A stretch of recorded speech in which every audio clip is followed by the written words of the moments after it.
Alors, voici la liste des ingrédients. Je vous donne juste les noms, la nomenclature. Les quantités vont être inscrites plus bas dans la vidéo. Alors, vous allez avoir besoin de la farine tout usage. Je vais donner une quantité en tasses et en grammes. Si vous pouvez utiliser la valeur en grammes, si pour la farine est de 180 grammes. Très important si vous voulez avoir une recette identique à la mienne et réussite. Alors, aussi du sucre blanc granulé, la poudre à pâte magique, du sel, de la cannelle, du lait, des œufs, des gros œufs, température pièce. Ben oui, encore, je suis tannant avec ça, mais température pièce, les amis. Puis, 2 grosses pommes. J'en ai plus que 2, j'en ai acheté 5, parce que c'est quoi des grosses pommes? Ça varie. Fait que je n'ai acheté 5. C'est pas perdu. Je mettrai ça en tâche après sur des rôtis le matin. Ça va être délicieux avec du beurre. Alors, c'est tout ce qu'il vous faut. Puis, pour le glaçage, vous allez avoir besoin du sucre glacé, du lait et un peu de vanille. C'est tout. Fait que, on sort la friteuse, puis on commence ça. Yeah! OK, alors vous êtes prêts? Maintenant, on va peler et épépiner nos pommes. Pour faire ça avec un économe à la main, prenez le modèle qui vous convient. Il n'y a pas de problème pour ça. Voilà.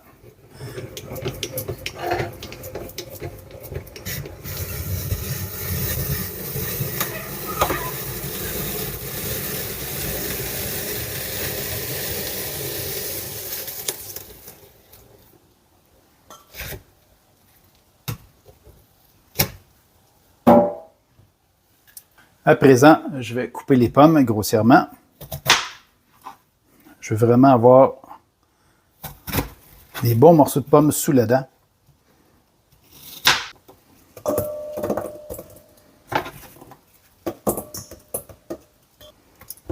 On met l'huile de citron, ça relève le goût et ça empêche de brunir. On s'assure qu'ils sont bien tous enrobés de jus de citron.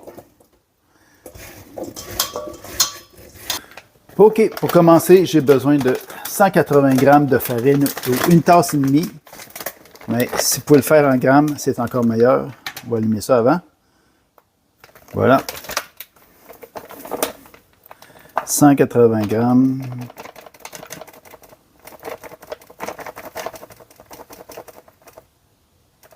Tadam! 180 g, pile poil. Par la suite, 3 cuillères à table de sucre blanc. Sucre blanc. 1, 2, 3. Alors, 1 cuillère à table, c'est 15 ml.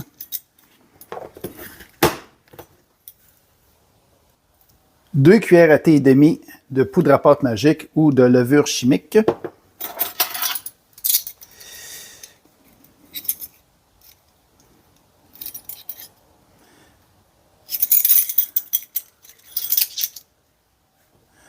Alors, 1 cuillère à thé, 2 cuillères à thé. 1 cuillère à thé contient 5 ml et puis la demi, où est dessus, c'est 2,5 évidemment, et la demi. 1 cuillère à thé de sel, une demi plus une demi, ça donne 1. Une demi-cuillère à thé de cannelle, mais vous pourriez aussi mettre de la muscade. Vous pourriez mettre 5 épices, épices tout, c'est-à-dire. Faites vraiment comme vous le désirez, le jus avec la cannelle. À présent, je prends le fouet. Je mélange le tout ensemble.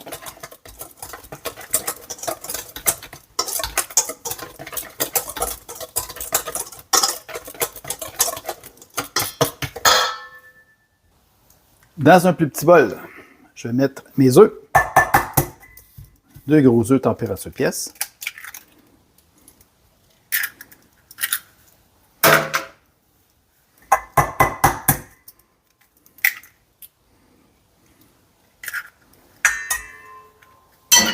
je vais pré-fouetter mes œufs. On va prendre ce fois-ci.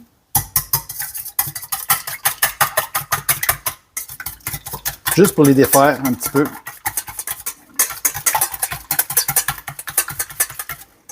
Voilà. À ceci, on va ajouter 3/4 de tasse de lait.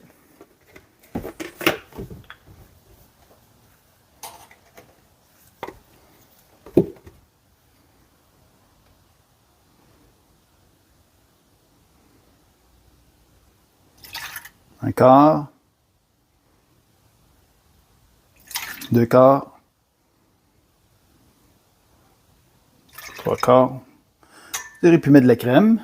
Vous auriez pu mettre une crème aromatisée aussi. Ça a été parfait.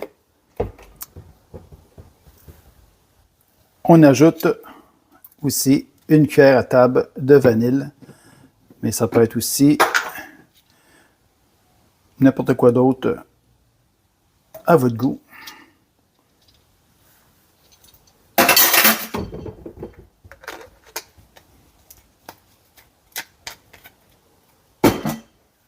On brasse le tout.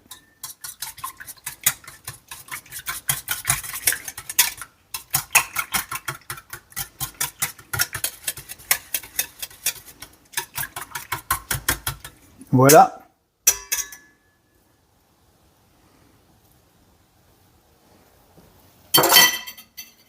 On ajoute l'humide au sec.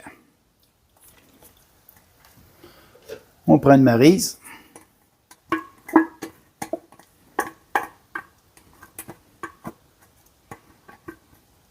Jusque-là, c'est pas trop difficile. Et tranquillement, on vient rendre ça homogène. Pas besoin de mixette. Pas besoin de mélangeur sur socle. Juste la bonne vieille méthode à la main.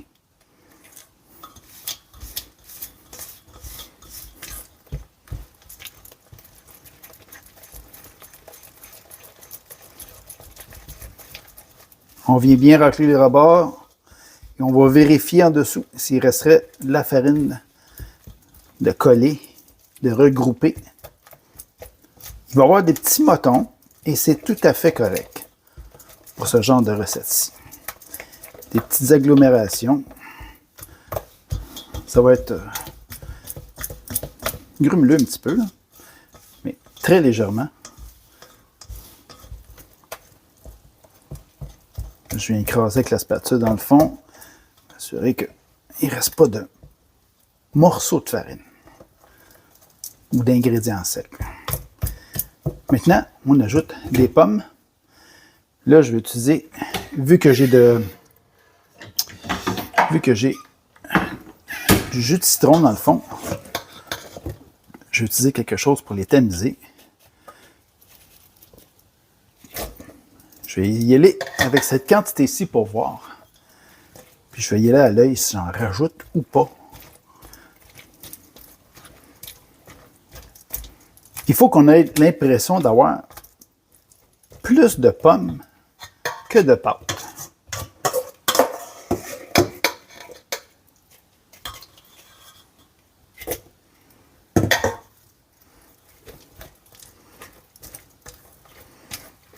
Puis la cannelle ou la muscade, là, vous auriez pu avant de mettre les pommes ou juste y goûter. Savoir si ça goûte assez pour vous. Il y en a que la cannelle, ils aiment ça beaucoup, veulent que le goût soit plus prononcé. Et c'est tout à fait correct. Ben, je vais ajouter ce que j'ai comme reste. Moi, j'ai pris 3 pommes sur 5. Vous avez vu la grosseur qu'elles avaient.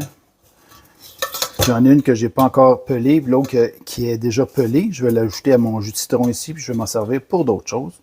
Je vais faire des muffins aux pommes, qui sait. Voilà. Et la non pelée. Je vais m'assurer qu'elle soit recouverte de jus de citron pour l'empêcher de noircir. Voilà, je vais m'occuper de toi plus tard, ma belle.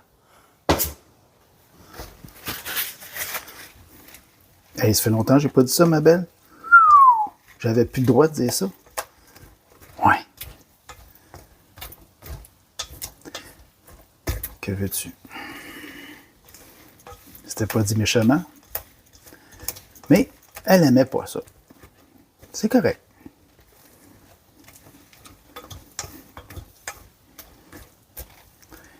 Voilà ma sauce, que je dis là, ma pâte pour mes fritteuses sont prêtes.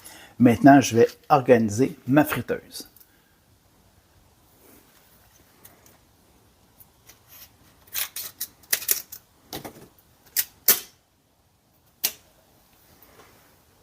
OK, ma friteuse est prête. J'ai mis le bon niveau d'huile à l'intérieur. Maintenant, je vais amener ça. Je dois avoir 350 degrés Fahrenheit, au moins. Alors, ici, mon témoin lumineux va s'allumer, mais que la température soit rendue à la température que j'ai demandée. Fait qu'on laisse ça travailler. Un coup c'est prêt, on revient. Bon, alors je me suis armé d'une plus grande cuillère à crème glacée mécanique. Je vais prendre de ma pâte, de mon mélange. Je vais laisser tomber délicatement. Je vais en faire cuire environ 3. Du coup, on les revire de bord, 2 minutes de chaque côté. Comme je vous dis, ça peut aller de grillé, de très grillé. Plus ils vont être foncés, plus ça va être croustillant. Si vous n'aimez pas la texture trop croustillante, vous les faites un peu plus pâles. Fait qu'il faut vraiment surveiller. C'est pas tant de jaser avec le monde à côté, pas tant d'être sur votre téléphone, jouer à des jeux, ou je ne sais quoi que vous faites avec votre téléphone, mais on s'occupe de ça.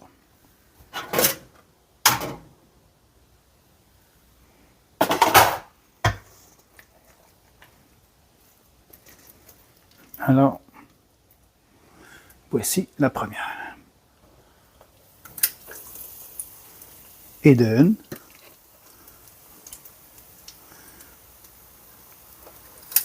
J'aurais très bien pu aussi ne pas mettre le basket. Je vais voir si ça gêne trop pour les revirer de bord ou les manipuler. La prochaine batch, je vais retirer le panier. On les dépose délicatement comme ça. On peut fermer 2 minutes. Alexa, mets une minuterie de 2 minutes. 2 minutes. Commence maintenant. Bon, mon premier 2 minutes vient d'atteindre. On les vire de bord. Wow! Wow!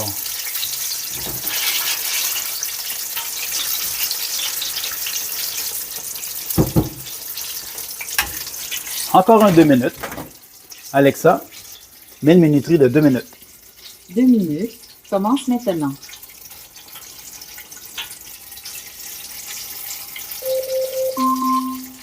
Alexa, annule la minuterie.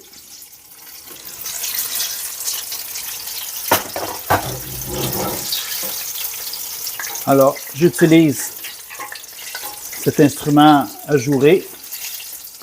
Je dépose ça sur mes feuilles de papier essuie-main.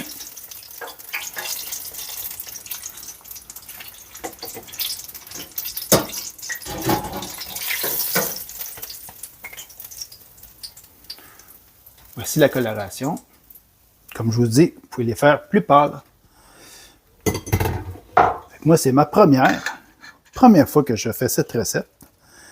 Je serai à l'avenir, je désire cette couleur-ci ou plus pâle. Alors, on les dépose délicatement.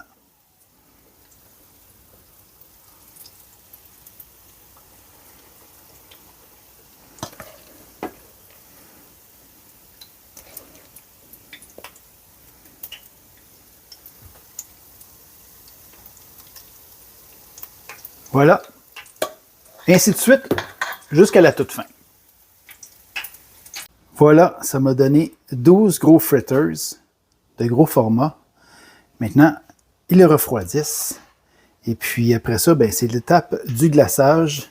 Et puis l'étape ultime après, la dégustation, savoir si ça passe ou ça casse. Alors, je vais faire le glaçage pour mes fritters. J'ai environ une tasse de sucre à glacer. Je vais utiliser du jus de citron. Si vous avez des vrais citrons à la maison, ben, coupez-vous des citrons, pressez-les, puis ajoutez-les peu à peu à votre glaçage. Utilisez votre fouet, mélangez jusqu'à la consistance voulue. Vous pouvez très bien faire votre glaçage avec du lait, de la vanille, avec de la crème sûre. Il y a plusieurs façons de le faire. Alors vraiment, utilisez votre glaçage gagnant que vous désirez si vous en avez déjà adopté un. Alors, on fait ça. Alors voilà, j'ai la consistance voulue.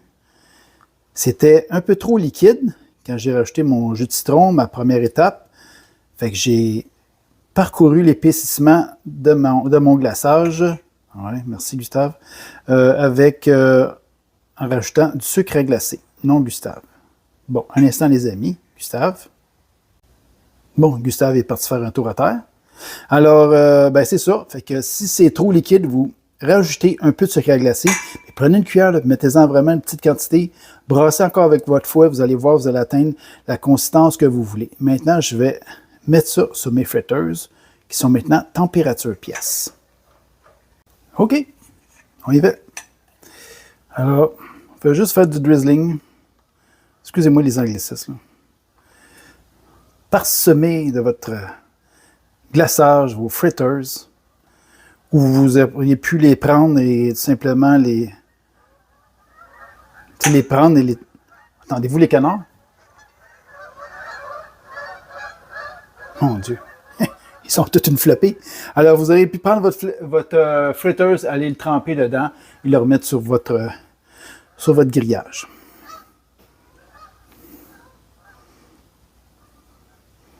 Ouais, même mon Gustave. T'es comme en retard, Gustave. Là. Ils sont partis, les canards sont très loin. Là. Ils viennent se précipiter à la fenêtre de la cuisine. Il est trop tard, mon homme. Tu ne serais pas un bon chasseur. Tu reviendrais bredouiller souvent. Pas grave. Ça fait du bien grand air, jaser entre amis, se confier. C'est le fun. Alors, quand c'est assez, c'est ça le problème. On ne sait pas. On dirait qu'on en veut toujours plus. C'est comme d'autres choses. Bon. OK. Le gros, c'est assez. Voilà. On laisse ça refroidir encore plus. Le glaçage va se contracter, va devenir un peu plus solide. Parce que là, je le prends, ça va juste dégoûter comme ça fait actuellement. Hey! Wouhou! Avec le citron. Wow! Oh! Et j'avais jamais fait ça avec du citron. Jamais. Hey, c'est vraiment bon! OK, on se revoit tantôt.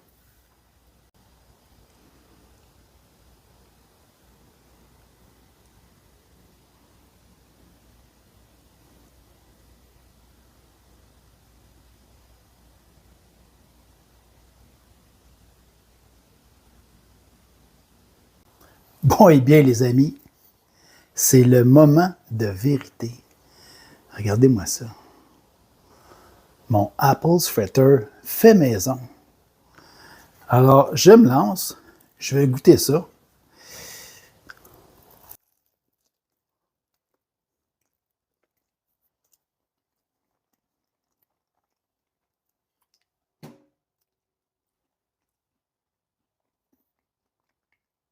Vraiment bon.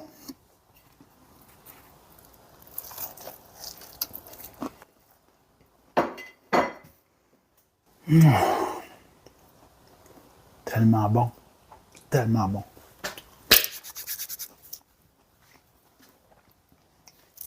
Ah, et j'en ai à la chaîne de poêle. C'est bon. Faites ça à la maison. Wow! Je suis impressionné. Fait que rajouter à la place de mettre de la cannelle, de la muscade, 5 épices, épices à citrouille, épices à tarte aux pommes. Mettez ce qui vous plaît, c'est vraiment bon. Mais le petit coulis, là, avec la sucre à glacer et du citron, j'avais jamais fait ça. C'est tellement bon le mix des deux, citron et pommes, là. Wow! Ciao tout le monde, à bientôt!